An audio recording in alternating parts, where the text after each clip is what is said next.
Niin, ehdottomasti. Näin se meni. Kyllä.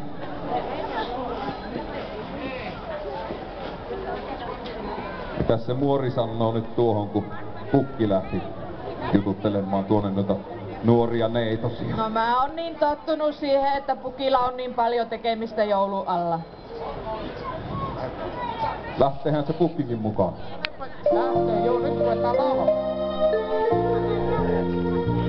Ei itkeä saa, ei meluta saa, joku voi tulla ikkunan taa, joulun Pukki matkaan jo käy. Nyt nimien kirjaan merkitään taas, tuhma vai kiltti ajatelkaa, joulun Pukki matkaan jo käy. Taas pienet tontut liikkuu ja muistiin merkitsee, niin joulupukki tietää saa, kuka lahjat ansaitsee. Siis ei itkeä saa, ei meluta saa, sopu on paljon mukavampaa, joulupukki matkaan jo käy. Ken lelu tuo saa, ken peli tuo saa, monta on pientä odottajaa, joulupukki matkaan jo käy.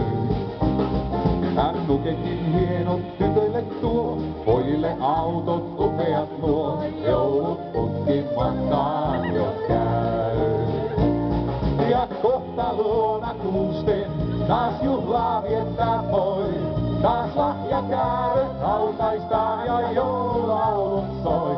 Ei itkeä saa, ei meluta saa, tonttu voi tulla ikkunan taa, joulupukki matkaan jo käy. Joulupukki matkaan jo käy.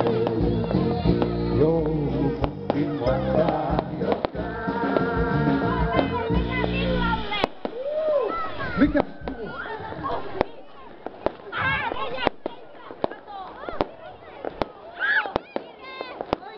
Kiitoksia kaikille mukanaolosta. Hyvää joulun alusaikaa ja ollaan kilttinä. Ollaan kilttinä, oikein mukavaa joulualusaikaa teille kaikille. Nähdään jouluaattona, voi olla että vilaukselta nähdään vielä jossakin välissä, mutta muistakaa, tontu kiertelee ja kirjoitelkaa nyt. Ja ne tulee vielä kivasti perille ja katsellaan sitten minkä näköisiä, mutta semmosia kivoja pieniä sieviä lahjoja. Onko tontut jakanut karttia, saa jakaa pois ne kartit. Hyvä, mennä vaan. Hienoa, hienoa. Oikein mukavaa joulualusaikaa teille kaikille. Hei hei! Hei! Hei hei! No niin, muori, kuulepas juttua. Nyt meidän pitää lähteä sinne kotia. Kuule, siellä olisi paljon hommia. Tässä on 3 viikkoa kuule sinne jouluun. Ja siellä on tontut aivan sillä lailla. Ne ei oikein tiedä miten päivän aloittaa se. Siellä esimerkiksi Räsytilkki, tonttu, tänä aamuna heräsi siihen, että ei ollut sitä pilkkutättiä siinä ympärillä. Ja se, että missä muori. Ja minä sanon, että se on lähtenyt nyt varmaan soppailemaan. Ei kun Savossa. Ai Savossa soppailemaan. No niin, hyvä.